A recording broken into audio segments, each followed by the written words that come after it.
Vamos terminar a pergunta de número 3 do nosso catecismo, que diz assim: o que é a palavra de Deus?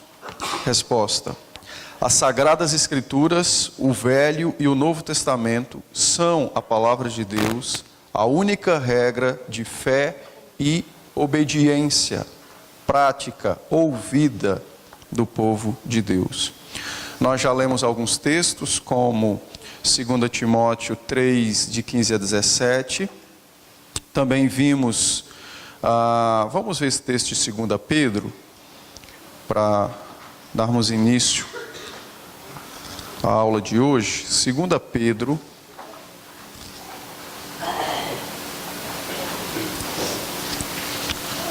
segunda carta de Pedro, capítulo 1, os versos de 19 a 21.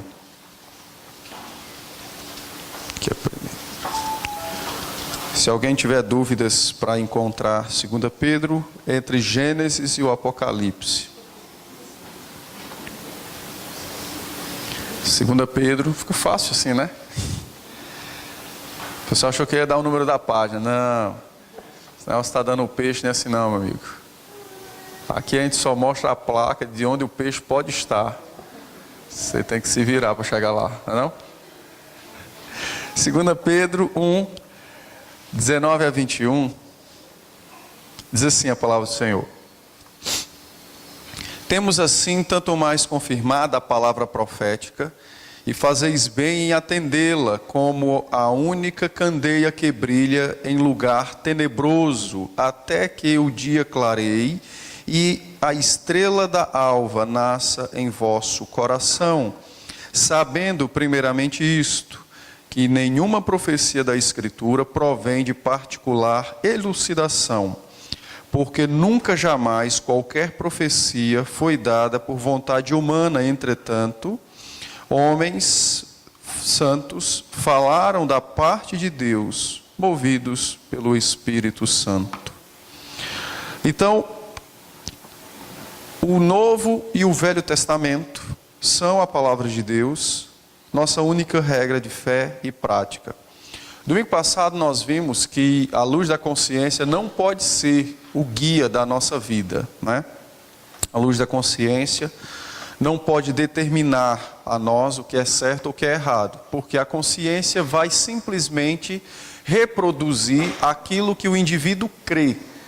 Agora, a consciência não julga se o que ele crê é o certo ou é o errado. Ela simplesmente vai apontar para uma direção de certa ou de errada, mediante o que o indivíduo crê. Apenas isso. Entendem? Então, os cristãos, os que não são cristãos, todos eles têm um conjunto de fé ou de verdades que norteiam a vida deles. E eles vão agir mediante aquilo que eles creem. A consciência vai acusar ou defender-se nas situações da vida diante disso. Agora, se o que crê é certo ou é errado, isso não pode ser determinado pela consciência, tá bom? Então, por esta razão, nós não podemos ser direcionados na nossa vida pela nossa consciência, sempre pelas Escrituras. E no nosso caso, como cristãos, daí a necessidade de conhecer a Bíblia com profundidade, para que a palavra, ela molde o comportamento da consciência. Os crentes precisam entender isso.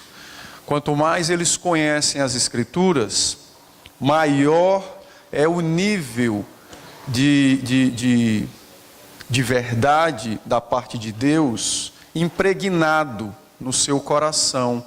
Ou seja, então aí sim o indivíduo vai se tornando aos poucos, o indivíduo não, a consciência vai se tornando aos poucos um pouco mais apta para nos dirigir, porque ela dirige mediante aquilo que cremos, tá?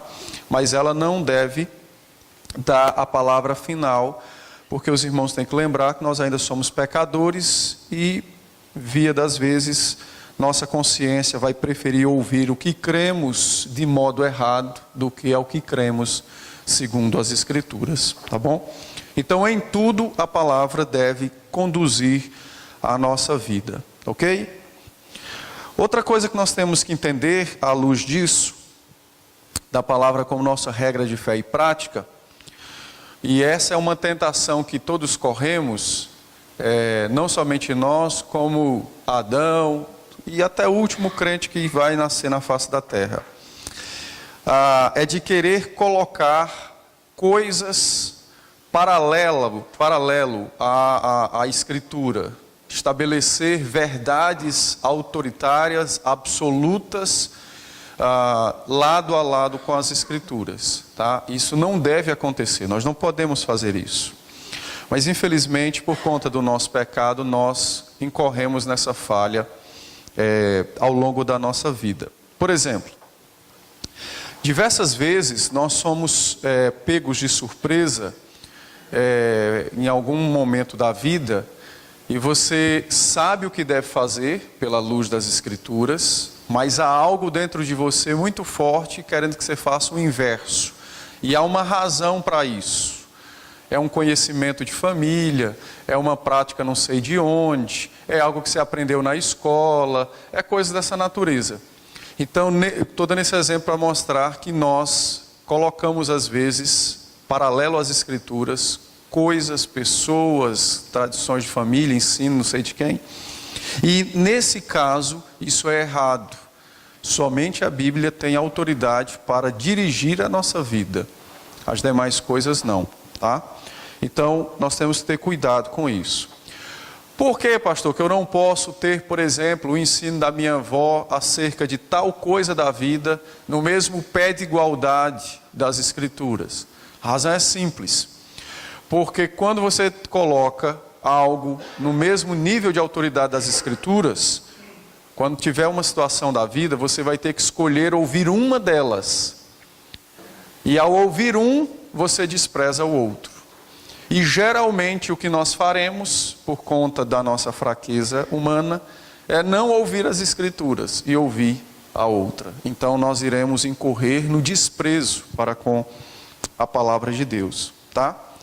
Em segundo lugar, não existe em nenhum lugar na face da terra duas verdades absolutas concomitantes. Não existe. Só existe uma verdade absoluta. Você não pode ter duas verdades acerca de um mesmo assunto e estas verdades são absolutas e autoritativas na sua vida. Não existe isso. Não pode 2 mais 2 ser 4 e ao mesmo tempo haver a possibilidade verdadeira de ser 3 e 99 e 99. Não dá. Ou é um ou é outro. Entendem? Então, por esta razão, nós não podemos ter duas verdades absolutas e por isso a palavra nos prescreve que nós temos que ter apenas ela como verdade absoluta na nossa vida. Tá bom? Bom, isso aqui nós temos que aplicar na nossa vida e levar às últimas consequências, tá? Às vezes a gente ouve e só escuta, mas aquilo não desce ao coração. Quando eu... Cadê o Tiago? Tá. A gente está gravando as EBDs, é? Ih, rapaz. Mas quando eu cheguei na Bolívia, eu nunca fui lá, mas eu tenho que usar um nome fictício, porque eu não posso mais dizer as coisas. Eu não vai mais gravar, não. Aí ninguém tem liberdade mais de falar nada. Mas quando eu cheguei na Bolívia, então, eu fui tratar sobre o assunto de disciplina dos filhos, e o povo queria minha cabeça. Eu era um monstro. E os argumentos usados eram os mais criativos possíveis. Como é que o senhor desse tamanho não tem pena do menino desse tamanhozinho e tal? Olha a sua mão, olha ele e tal. Aí eu... Sim, mas por que razão está contra-argumentando acerca de um princípio bíblico, de um mandamento que é a a manifestação do amor por meio da disciplina. Não entendi. Aí, não, porque hoje os estudos mostram que a disciplina pode causar traumas na criança, pode amargurar a criança e pode não sei o que mais. E aí se valem então de tudo quanto existe nos dias de hoje. Bom, eu estou dando esse exemplo para mostrar como às vezes você escuta isso, de que não pode ter duas verdades absolutas na sua vida, mas na prática não faz isso. E aí é onde reside os nossos problemas, as nossas falhas na vida cristã. É porque na prática nós não aplicamos esse princípio, entende? Nós vamos aplicar o princípio contrário a este. Não, tem duas coisas, estas duas são verdadeiras, absolutas, e eu ouço geralmente aquela que é mais agradável. Aquela que é de fato a verdadeira, eu não dou atenção. E o resultado que nós temos disso, no meio da igreja, é famílias inteiras sofrendo por não crerem no princípio bíblico, mas por atenderem a um ensinamento aí da psicologia. E o resultado é simples: filhos rebeldes e pais chorando. Que a Bíblia prescreve: vai tirar a vara do menino? Vou. Então, compre logo uma caixa de lenço bem grande, fala com o Cícero, comprar uma caixa bem grande, e pode arrochar o nó chorando, porque o resultado vai ser tristeza. O povo prefere acreditar nas besteiras que vêm do mundo. Não, a criança é um anjinho. Ora, os pais preferem acreditar num negócio desse e negar a realidade que ele vê todo dia, né? Que o menino é um diabinho e não um anjinho, né? Não, a criança é uma folha em branco que a gente vai preencher. Vai nessa. Folha em branco, uma pinóia. O menino nunca ninguém ensinou, nunca vi um pai ensinar a filha a mentir, o menino mente, o menino esconde, quebra as coisas e tal. Não. Mas, por não crer nesta verdade de que a palavra é a nossa regra de fé e prática absoluta, nós vamos colocando verdades paralelas às Escrituras. As situações da vida chegam, nós vamos ouvindo os outros, não as Escrituras. Mas quem apanha no final da história não é os outros, somos nós mesmos, em decorrência do pecado ou da quebra desse princípio de que as Escrituras são, de fato, nossa única regra de fé e prática. Dá para entender, não é? Casamento misto, né? Crente com descrente. Não, pastor, mas tem tanto descrente que é melhor do que os crentes. É verdade. Quem é que vai dizer o contrário? Moralmente tem pessoas lá fora que é várias vezes melhor do que nós. Mas se a Bíblia tivesse dito para você casar com alguém moralmente correto, ela não teria dito que era para casar com um crente. Se era para casar com uma pessoa moralmente correta, teria dito lá: procura casar com alguém que é irrepreensível na conduta. Não tem isso no texto bíblico. Tem dizendo o seguinte: case com alguém que seja do Senhor. É só isso que é dito. O que passa disso não vem de Deus. Porque aí as pessoas esquecem que um descrente, apesar de ser moralmente correto, não tem a luz do Espírito nele. Então a Bíblia para ele tanto faz como tanto fez. Entende? Não há ninguém que corrija, que governe ou dirija aquela vida, porque ele acha que vive por suas próprias forças. Já o crente, ainda que falho, ele tem a luz do Espírito, a palavra exerce governo na vida dele, e a igreja, por meio dos seus oficiais, vai ajudando nesse seu processo de santificação. Então os problemas são acompanhados, são resolvidos, a pessoa nunca está só, porque tem um conjunto de gente ali com ela, ou com ele, e assim segue a vida. E lá não. O conjunto de normas não vai chegar para pastorear coração de ninguém, falar de nada, porque se a pessoa não escuta, se não dá ouvido, se a palavra não tem serventia, então ela não vai funcionar. Então nós temos que ter cuidado com esse princípio, para não apenas ouvir, mas para de fato colocar em prática, de que a palavra é nossa regra de fé e prática, e não devemos ter outra coisa paralelo às Escrituras para dirigir e governar a nossa vida.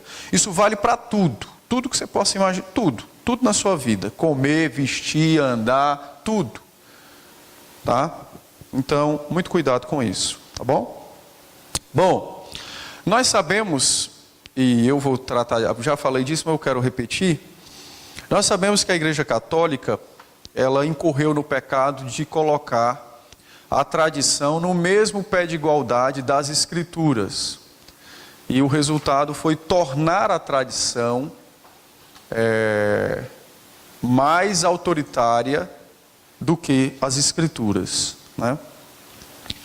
Quando eu fui,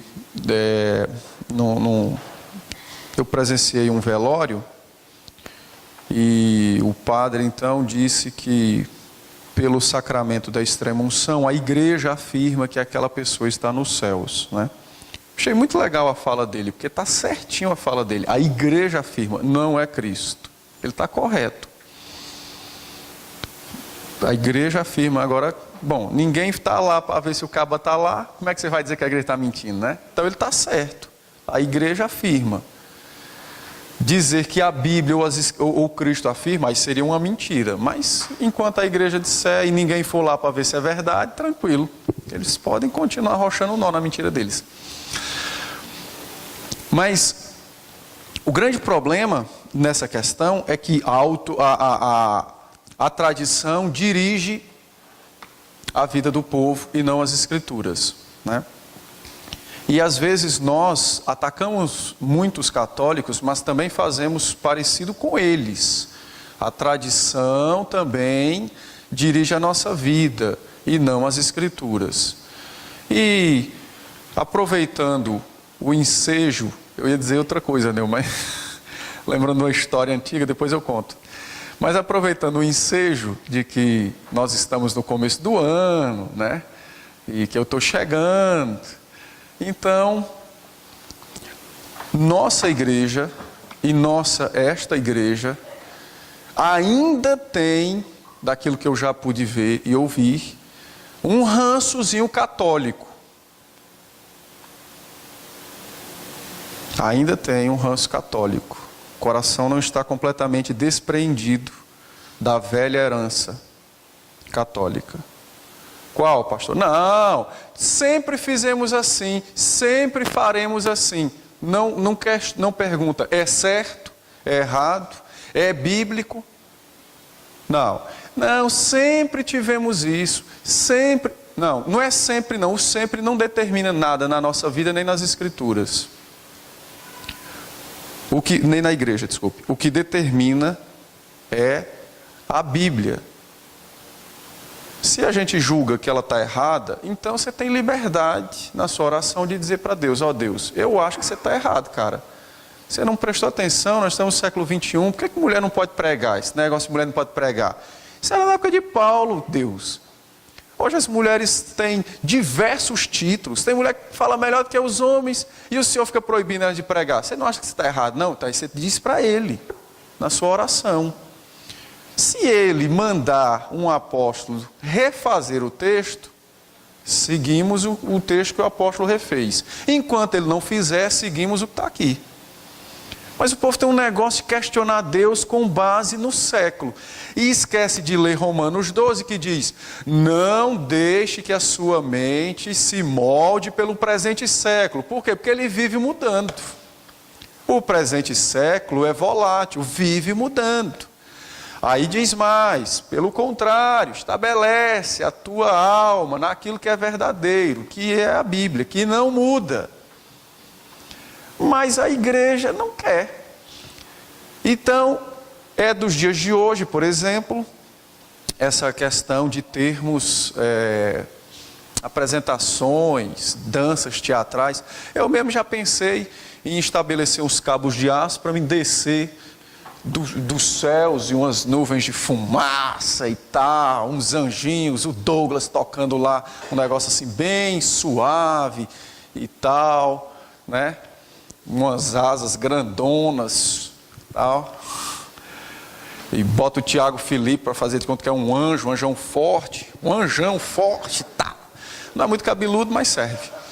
E, rapaz, vai encher de gente na igreja para ver essa marmota. Entendeu?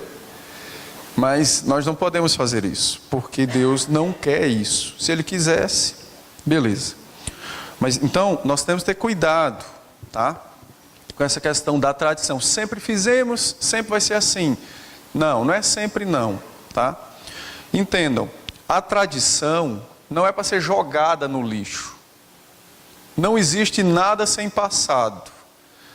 A tradição, ela é útil quando ela está debaixo da Escritura. Não esqueçam isso.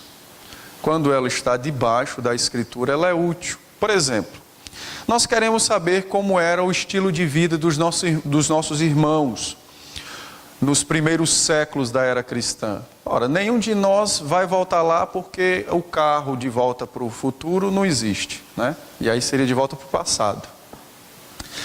Então não existe. Então nós temos que consultar na história como eles viviam.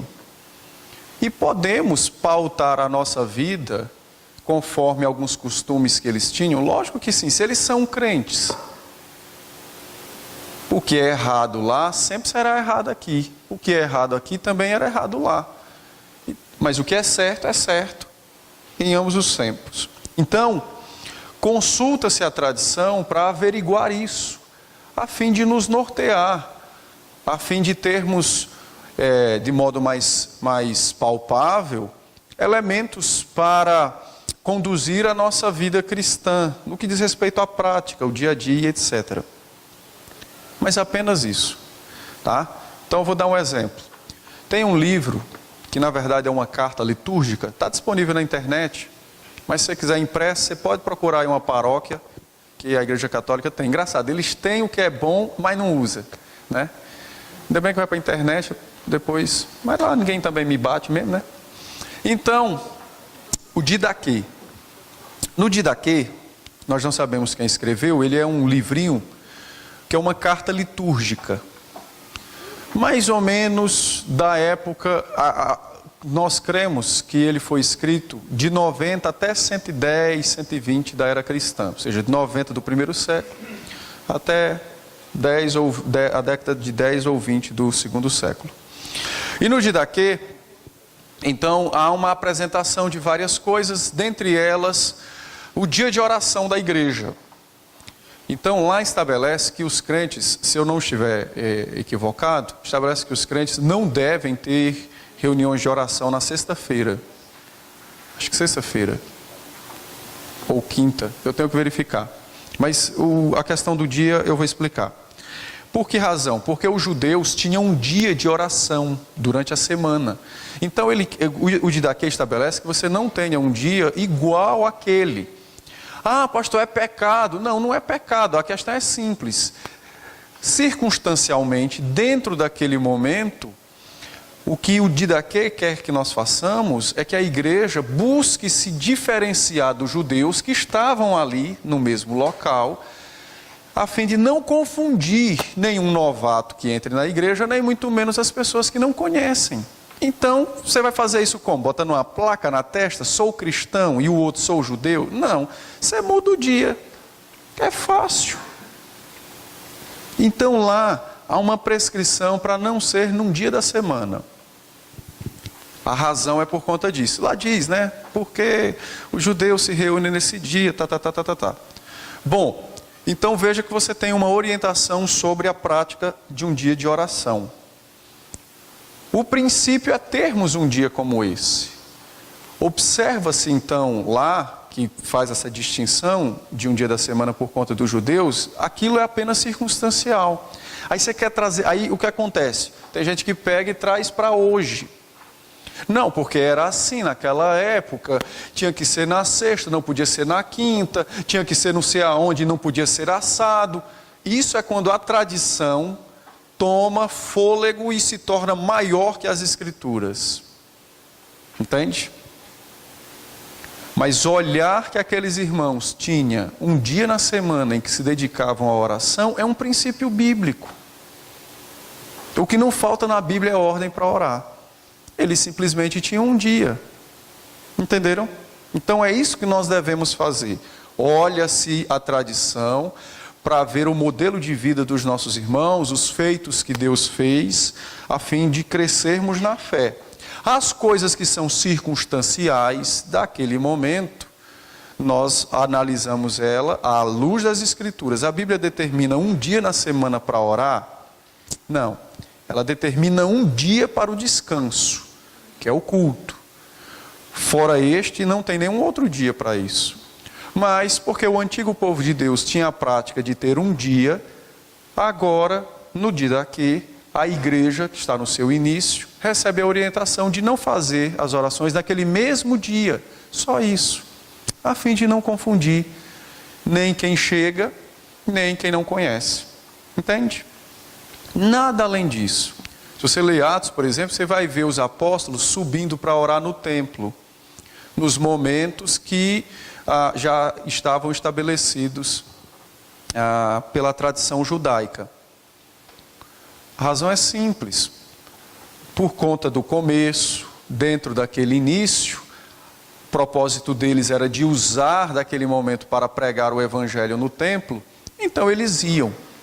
Mas não estabelece nada para nós hoje que devemos ir a Jerusalém, chegar lá no Monte das Lamentações e ficar lá várias vezes, assim como tem cristãos que querem ir lá. Vamos para a Terra Santa. Terra Santa nada, rapaz. Aquilo não presta para nada, é seco. Só tem valor para eles que moram lá.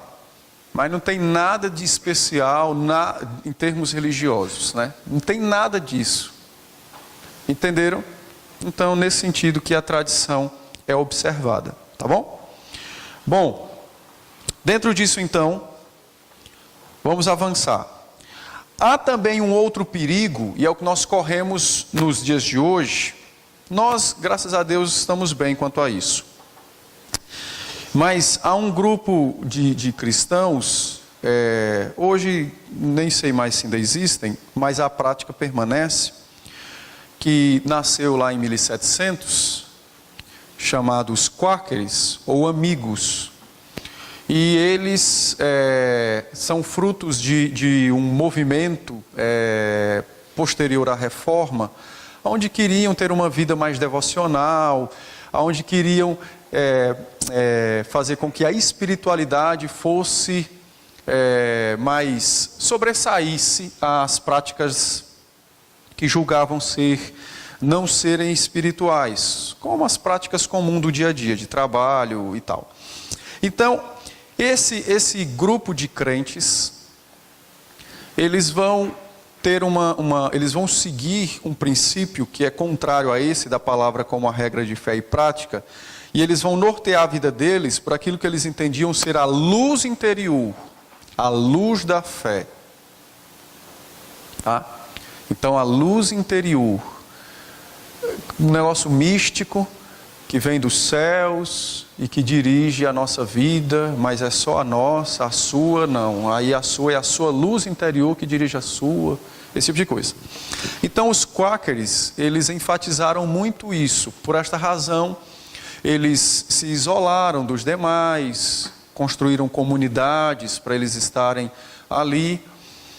E a prática de vida deles, não estou dizendo que eles eram descrentes, mas a prática de vida deles, na condução da vida deles, era mais por conta desta luz interior, aquilo que sente. Pastor, eu tenho uma dificuldade. O que é, minha irmã? Não, tal coisa e tal. Não, mas se fizer isso, você fica em paz? Fico. Então faça isso. Entendeu? Um exemplo. Então, é a luz interior, essa luz da alma e tarará. Nos nossos dias, os nossos irmãos pentecostais e neopentecostais buscam essa luz interior. Por isso, a grande ênfase nas coisas que eles julgam ser espirituais e que fazem essa divisão de que o espiritual não é aquilo que é físico. Ou seja, como se a vida pudesse ser dividida agora eu sou crente, agora não sou crente. Ou agora eu sou espiritual, agora eu não sou espiritual. É daí que vem esse nome de retiro espiritual. A igreja vai se reunir para fazer um acampamento em alguma época do ano, mas se não botar o nome retiro espiritual, não é espiritual. Só que engraçado, os crentes vão se reunir e a reunião deles não é espiritual. Só é se tiver... Dá para entender essas coisas? Então, esse negócio de luz interior não pode ser o guia da nossa vida, tá? A Escritura é o guia da nossa vida, tá bom? É lógico que dentro disso, dessa questão, tomando o exemplo para que ninguém se perca no que eu disse, dentro disso, é lógico que a obediência sempre trará paz ao nosso coração. A desobediência sempre inquietará a nossa alma. Mas as decisões não são tomadas por essa questão de ter paz ou de ter preocupações. As decisões devem ser tomadas pelas Escrituras. Tomadas por ela, o resultado será sempre esse. Sempre paz. Entendem? E não tomar decisões com base em, vou ficar tranquilo, não vou ficar tranquilo. Vou ficar assado, não vou ficar assado. Nesse sentido, tá bom? Bom, prosseguindo. Alguém quer falar? Perguntas? Oi.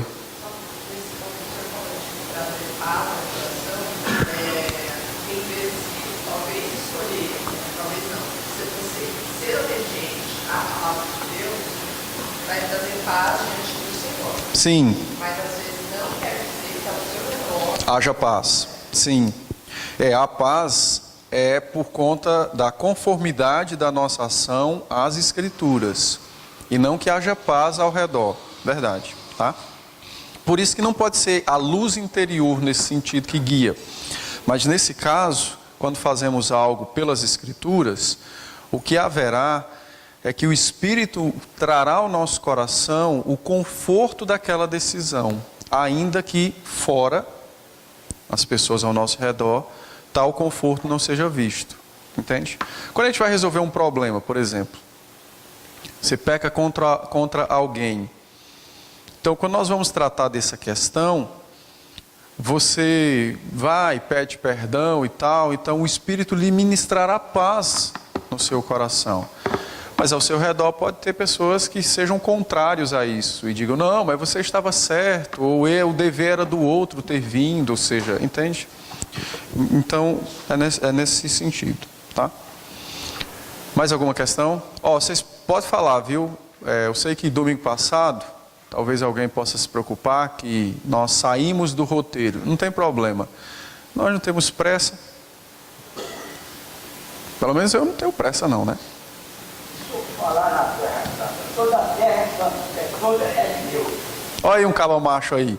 Só tem um problema. No caso da Terra Santa, ela é santa pela presença dos crentes. Entende? Tudo é dele. Mas nesse sentido de Terra Santa, é por conta de aonde está um crente, aquele lugar é santificado. Entendeu? Mas o senhor está indo lá. Queria ver seu vavá para tomar banho no Mar Morto. Ia ser uma cena incrível. Cabelão molhado, caindo nos olhos. Ei, negócio brabo. Ele e o Jorge, ia ser um problema. Então, voltando. Ainda dentro dessa pergunta, o que é a palavra de Deus, talvez alguns irmãos também tenham dificuldades, e o catecismo diz que o Velho e o Novo Testamento são a palavra de Deus. Então, nós temos hoje igrejas e correntes dentro do cristianismo que faz uma distinção entre o Velho e o Novo Testamento como palavra de Deus. Então, você tem pessoas que colocam o Novo Testamento aqui e o Velho aqui. E você tem pessoas que colocam o Velho aqui e o Novo aqui. E nós temos que entender que não existe essa diferença entre Velho e Novo Testamento, tá? Não há essa divisão entre Velho e Novo Testamento. O Velho não é incompleto e o Novo não é mais completo. Na verdade, o que há é o seguinte, que o Novo Testamento ele completa o velho, e o velho é o fundamento do novo. Então, coisas que nos são informadas no novo, você só sabe daquilo quando você consulta o velho. E o cumprimento das profecias do velho você encontra no Novo Testamento. Então, é algo uniforme, não deve haver essa divisão. Para quem está vindo nas quartas-feiras, nós estamos tratando da carta aos Hebreus, e o apóstolo Paulo vai falar sobre isso, porque os crentes da igreja, que eram judeus, estavam tentando voltar para o judaísmo por conta das perseguições. E também estavam sendo seduzidos pelos judeus com os argumentos de que o Antigo Testamento era a única revelação de Deus, foi trazida por anjos em meio a momentos extraordinários e etc. O apóstolo Paulo, nós cremos que escreveu Hebreus, vai mostrar que não, que lá era de fato, que é a palavra de Deus, mas Deus não disse tudo no Velho Testamento, tinha algo mais a dizer, por isso revela o Novo. E que se fosse voltar para o Antigo Testamento por conta do agente da revelação, que nesse caso seria os anjos, né, no Antigo Testamento, como alguns textos mostram, que a lei foi promulgada por meio de anjos. Então ele diz, bom, se os anjos são seres celestiais, então compara eles com Cristo, que é o Filho de Deus. Então Paulo vai mostrar isso a fim de dissuadir aqueles irmãos, fazer com que eles deixem essa ideia de querer voltar ao Antigo Testamento, ao Velho Testamento, ou à religião judaica, com base nesses argumentos. Mas não há nas Escrituras, como nós vimos agora em 1 Pedro, nenhum tipo de distinção entre os evangelhos, entre o Novo e o Velho Testamento. Pelo contrário, é a palavra de Deus, e toda ela não é fruto de particular elucidação ou conhecimento humano, mas toda a Escritura é de fato a revelação do Senhor, que no Antigo Testamento veio de um modo e no Novo Testamento de um outro modo, mas ela é a mesma palavra de Deus, tá? Então existem igrejas que são assim, por exemplo, e às vezes até nós incorremos nesse mesmo pecado de enfatizar um dos mandamentos em detrimento do outro, quando em alguma situação da vida. Todo mundo já deve ter ouvido alguém falar, especificamente algum pastor falar, quando você toca no caso, por exemplo, pena de morte, porte de arma, a guarda do dia do Senhor.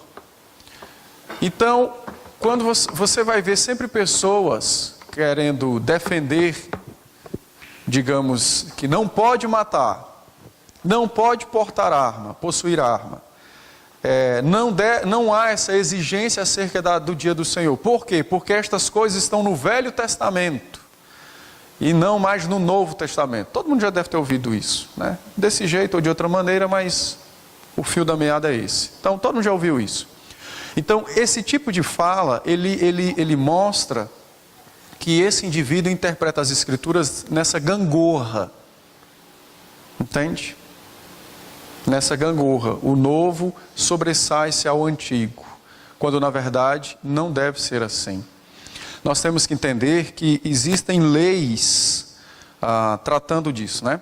Nós temos que entender que existem leis civis de Israel que não se aplicam a nós, porque são leis civis, algo muito particular. Por exemplo, uma lei sanitária que havia em Israel, nós não precisamos mais praticá-la. Há uma lei que diz que quando você fosse fazer suas necessidades fisiológicas, você não deveria deixá-las expostas. Isso é uma lei sanitária, é uma lei civil de Israel. Hoje você tem banheiro, cara. Para que você vai andar com uma pazinha amarrada aqui no seu cinto? Entendeu? Então esse tipo de lei você não deve mais praticar. Mas o princípio desta lei sim. Por isso que nós temos uma consciência cristã relacionada a essa questão da preservação da natureza e a questão das práticas sanitárias. Porque há um princípio estabelecido ali. Mas aquela lei, como está lá, você não precisa mais hoje. A não ser que você queira comprar uma pá e amarrar aí no seu cinto, vai ficar legal, né? As mulheres substituem a bolsa por uma pazinha. Daqui a pouco, as irmãs fazem um bicozinho, né, de tricô, bota lá na pá, que é assim agora, né? Então, aí você fica à vontade, meu irmão. Você quer fazer isso aí, o máximo que eu vou fazer é dizer, ficou bom, e sorrir, né? Não vou poder fazer mais nada. Então, isso é uma lei civil de caráter sanitário, específico para aquele momento. Uma outra lei específica daquele momento é a questão da lei sobre a lepra. Ela é uma lei nesses moldes que não deve mais ser aplicada hoje. O princípio sim, mas a lei em si não. Que era a segregação, separar de uma pessoa leprosa do convívio dos demais e confiná-lo a um determinado local. Bom, a razão para isso é simples, o negócio é contagioso. Então, a ideia era preservar os demais de não sofrerem aquele mal. E até aquele momento, Deus não havia dado conhecimento acerca de tratamentos dessa doença. Então, o tratamento era uma assistência a esse indivíduo, porém, ele separado da família. No caso de hoje, você não precisa mais fazer isso. Existem já remédios, tratamentos, cuidados e tais. Então, o indivíduo pode conviver. Até acho que tem um nível que eu não sei, mas pode conviver. A questão da lepra nas paredes, que é fungo. Veja como o nosso Deus é bom. Os otorrinos nasceram faz pouco tempo, né? Mas o cuidado de Deus com essa área, né? Então, é evidente que uma parede mofada, que era a lepra da parede, traria males para a família. Então, existem leis que regem isso, tá? Chamava-se o sacerdote, e engraçado que Deus vai determinar a cor do mofo, porque tem determinadas cores, a coloração do negócio, que mostrava a brandura daquilo. Cores tais mostravam a gravidade daquilo.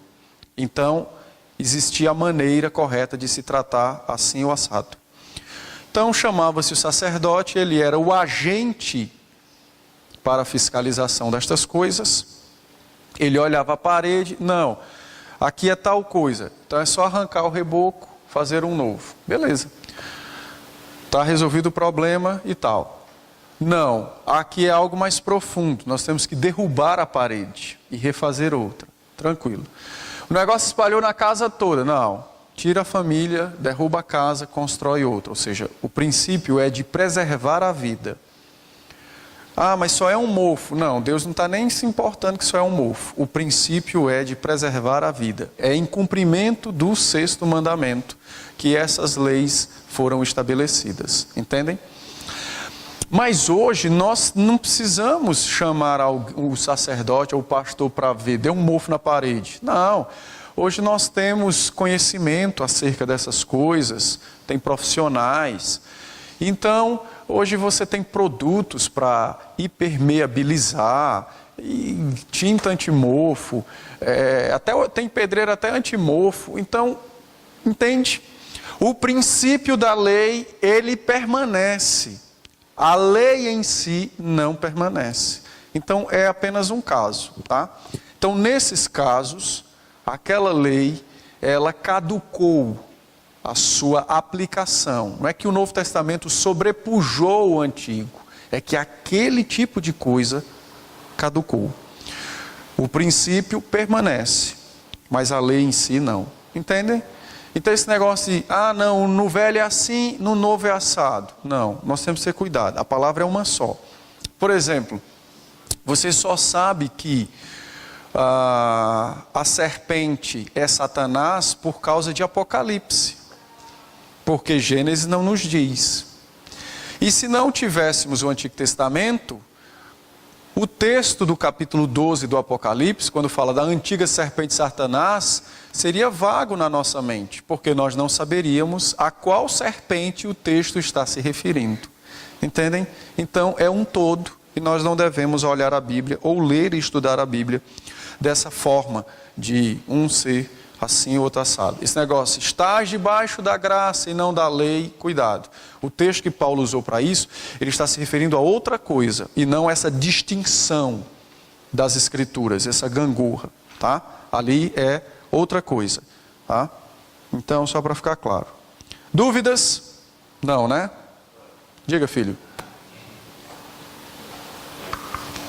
Romanos capítulo 15, verso 4 diz assim: pois tudo quanto outrora o Espírito ensina, o Espírito faz que pela paciência e pela consolação do Espírito tenhamos. Exatamente, tudo. Mas, porém, o Senhor Deus de Macedo lançou uma outra Bíblia, né? Ah, foi? Segundo ele, a interpretação que deu embaixo é segundo ele. Ah, rapaz, esse cabo é muito inteligente, viu? Não, eu não... Eu ainda vou lá ver aquele negócio, rapaz. É mesmo... não. Eu ia fazer um comentário, mas deixa quieto. É porque tem essas pessoas que não confiam em Deus para a edificação do povo, então ele mesmo dá uma ajudinha para Deus, porque, poxa vida, né? Deus deve estar cansado. Então, meus irmãos, estudem as Escrituras nessa perspectiva, tá? É bem verdade que no caso do Antigo Testamento, algumas coisas você vai precisar conhecer o contexto histórico para entender aquilo. Isso é algo que é necessário, mas para entender. Mas não deve haver essa distinção no nosso coração quanto aos testamentos, ok? Dentro ainda dessa questão da palavra de Deus, toda ela ser a palavra de Deus, nossa única regra de fé e prática, eu também quero abordar uma questão que não vou dizer que é para você jogar fora a sua Bíblia, mas a Sociedade Bíblica do Brasil, por alguma razão, e eu creio que ela não está só, lançou aí, e a Igreja Católica acho que também tem isso, lançaram aí umas versões de Bíblia onde a palavra de Cristo está em vermelho nos evangelhos, né? A palavra de Cristo está em vermelho e tal. Esse tipo de coisa, isso é danoso à nossa fé, porque o restante não é a palavra dele. Então, se não é, a gente está fazendo o que com esse negócio? Perdendo nosso tempo aqui. Se só é a palavra dele, aquilo que está em vermelho, aquilo que ele foi registrado, que ele verbalizou. Se só isso é sua palavra, o resto não é sua palavra, então a gente pode voltar para nossas casas, seguir nossa vida e arrochar o nó na prática de pecado, porque o resto não tem serventia nenhuma.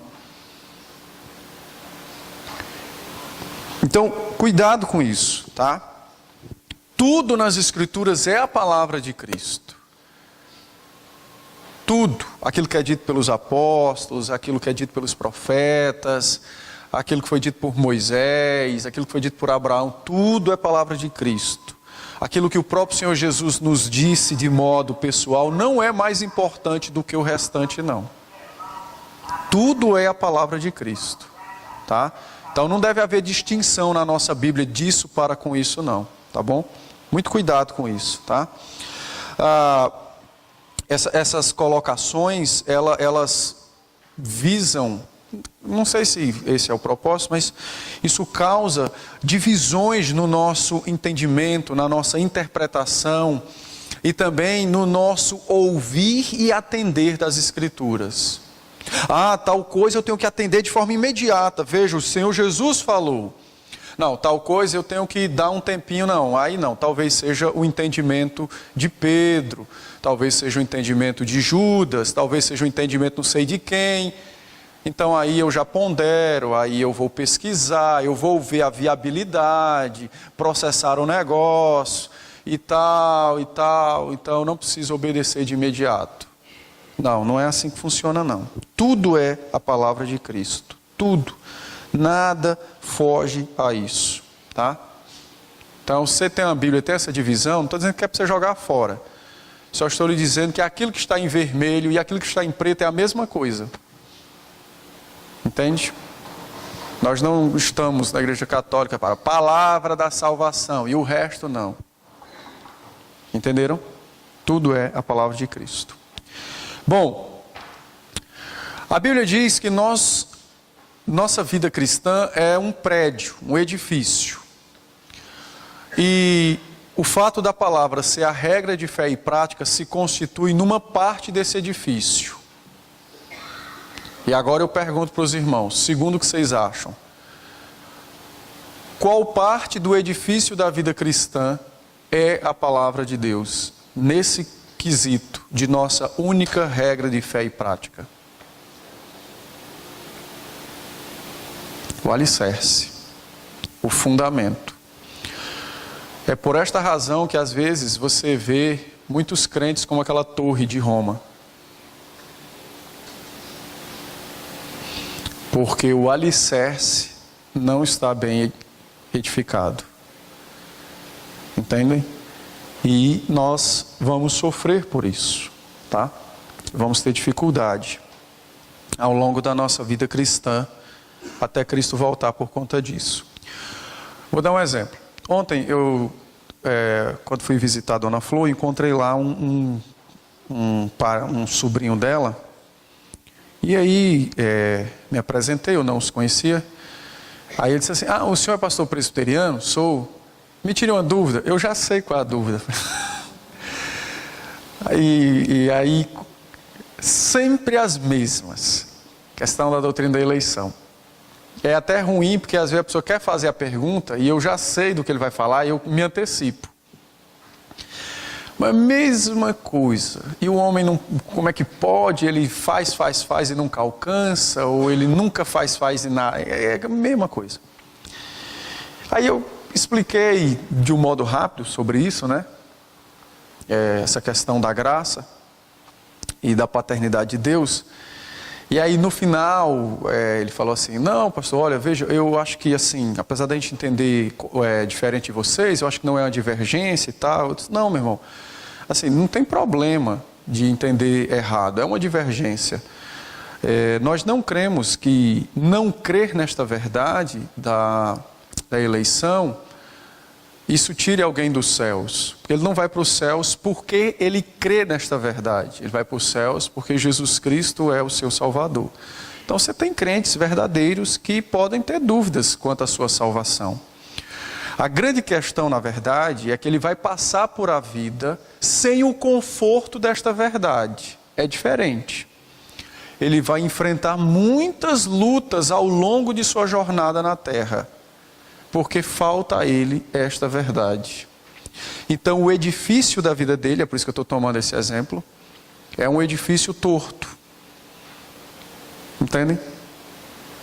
E ele vai morrer, vai para o céu, mas os dias de sua vida nessa terra, ele vai, logicamente, sofrer por conta disso. Isso também acontece conosco.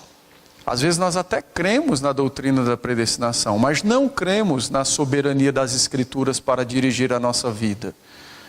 E nós vamos apanhar muito até chegar o nosso dia de subir aos céus.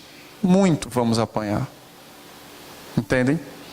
Porque em todos os momentos da nossa vida, em todas as ações que nós formos tomar, nós vamos sempre estar diante daquele momento angustiante, fazer isso ou fazer aquilo, sem saber o que é certo ou o que é errado, ou qual é a vontade divina, optando às vezes pela nossa própria vontade, por julgar que é melhor, quando na verdade não é, e depois de tomar uma decisão, enviar, como é a palavra aí?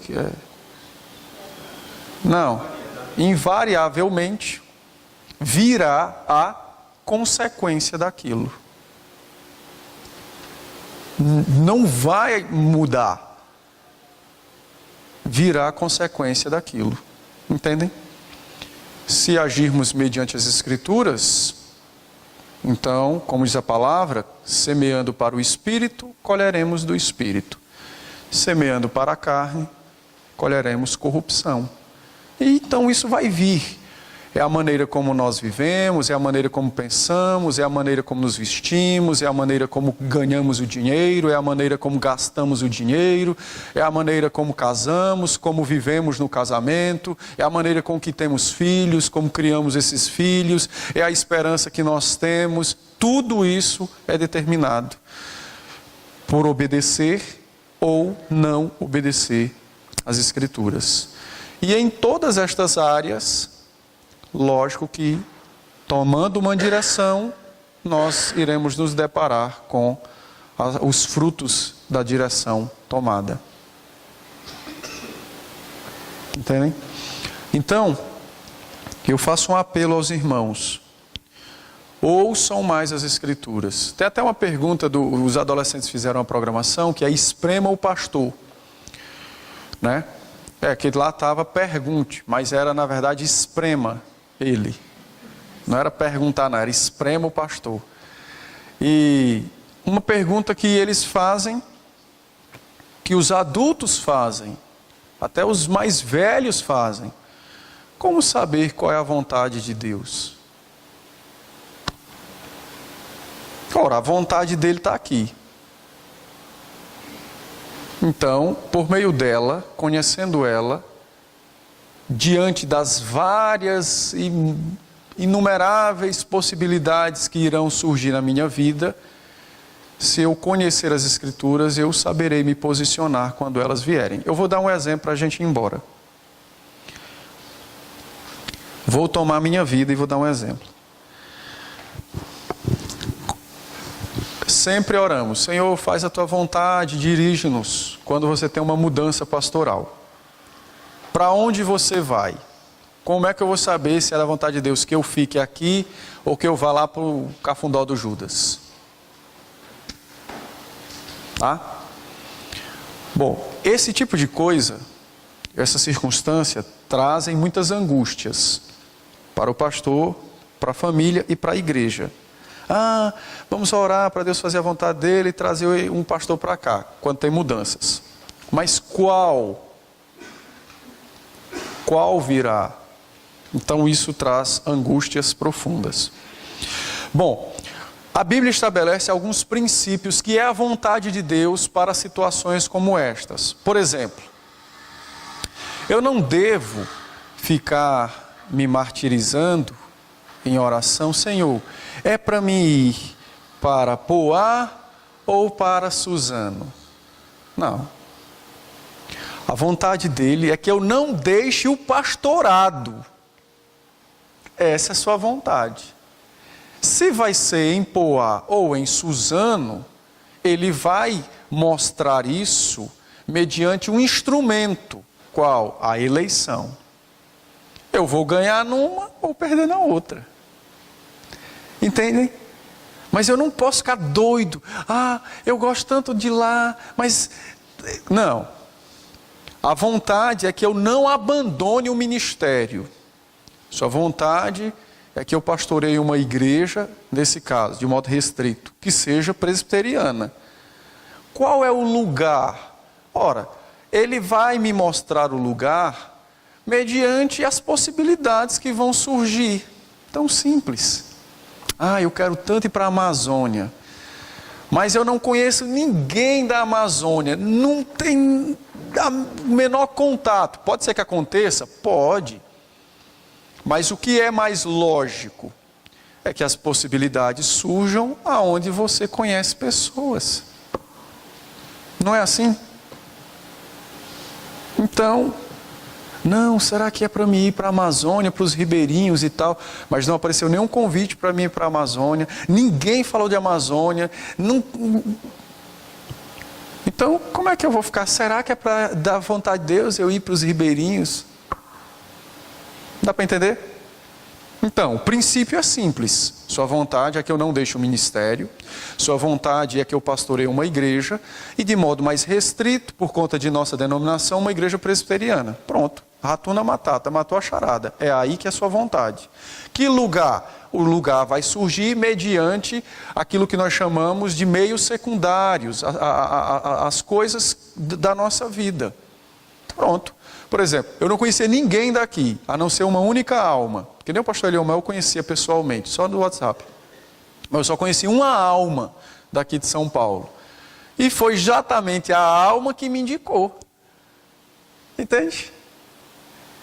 Se eu não conhecesse essa alma, como é que eu iria parar aqui? Não iria.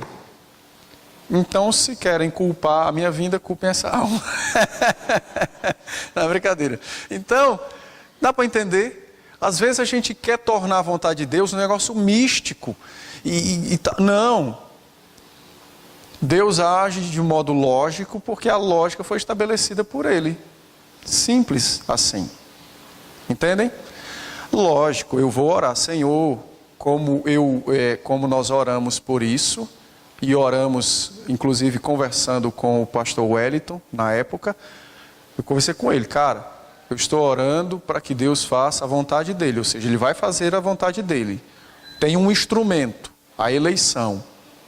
Então, eu disse a ele, e ele também falou a mesma coisa. Bicho é a linguagem pastoral, né? Às vezes o pessoal acha assim que os pastores se encontram. Oh, santo de Deus. Não. É monstro. E aí, monstro? E aí, bicho? Fumaça. Essas coisas. Então eu disse, bicho, eu estou orando por você. Aí ele, não, cara, também estou orando por você. Pronto. É assim. A igreja, da mesma maneira, não tem um instrumento? Tem um instrumento. Então ela deve orar para Deus dar sabedoria à igreja para executar bem o instrumento. Qual é? A eleição. Pronto. Quem vai vir? Só vai vir para cá alguém que for indicado, aceito pelo conselho e pelo presbitério. Eu queria tanto que o Hernandes Dias fosse pastor da nossa igreja. Aí ele não é indicado, e se fosse o conselho não aceitaria, o presbitério não aceitaria. Como é que ele vai vir, gente? Não vai vir. Eu estou só dando um exemplo, né, dele. Simples, entendeu? Poderia o conselho aceitar, o presbitério aceitar, mas ninguém indica. Então ele não vem. Ou mesmo que tudo isso acontecesse, ele vai dizer, não, eu estou bem aqui.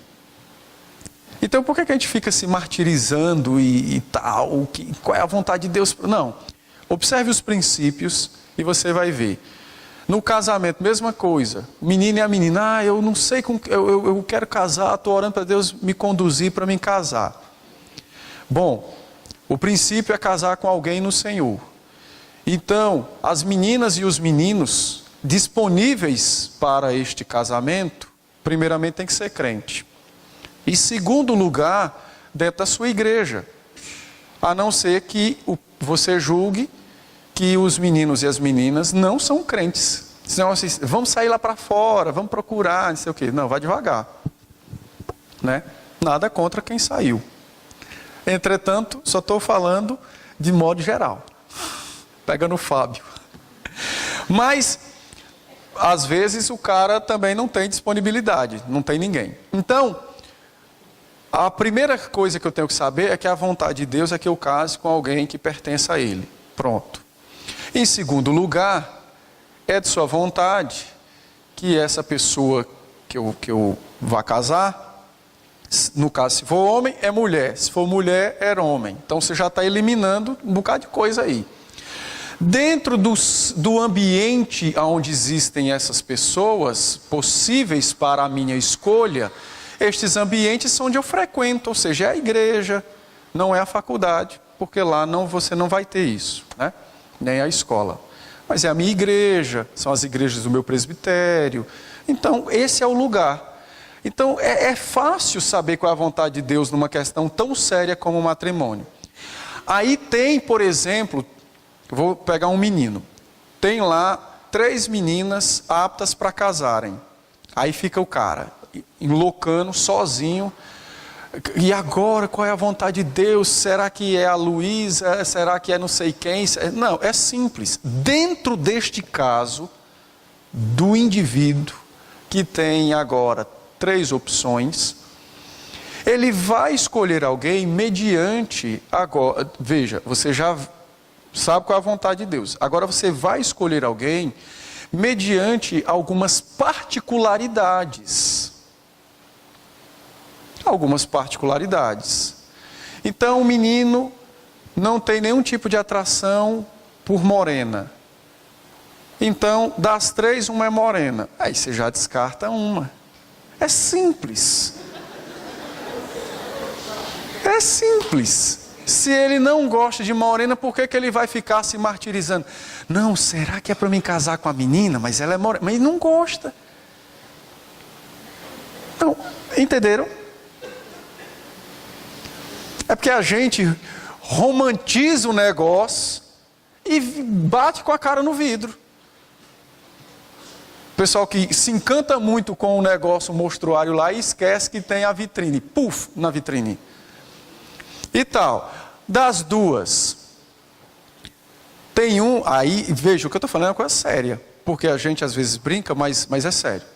Mas das 2, tem uma pessoa, tem uma das meninas que tem deficiência visual. Ela é cega. Então esse indivíduo precisa tomar a decisão, caso ele queira casar com a que tem a deficiência visual, de suportar aquela dificuldade. Porque ao longo da vida, tal dificuldade pode, caso ele não faça isso de modo bem pensado, pode trazer problemas ao matrimônio. Entendem? Eu estou só colocando aqui desse jeito, mas você pode enumerar meio mundo de coisa. Dá para entender? Então ele precisa saber disso.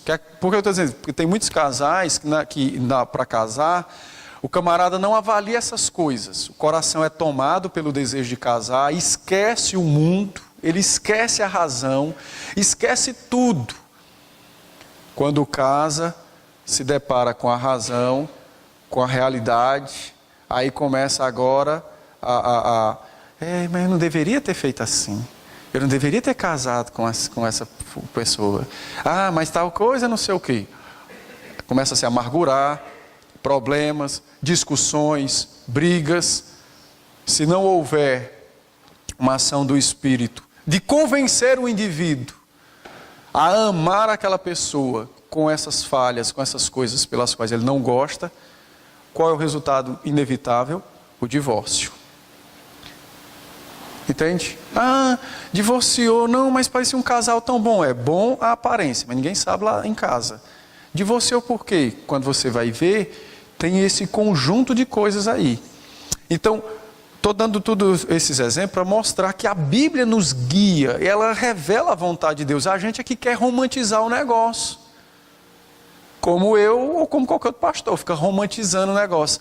Tem a mudança pastoral, aí o cara fica orando para um anjo vir do céu e sussurrar. Vai para tal lugar. O cara acha que o anjo vai vir. Não, vai para tal lugar. Não, meu irmão. Não é assim que funciona, não. Se o anjo vier, desconfie, que ele não faz isso. Então, apliquem-se a conhecer as Escrituras e a examinar as Escrituras como de fato ela é, aquilo que norteia a sua vida.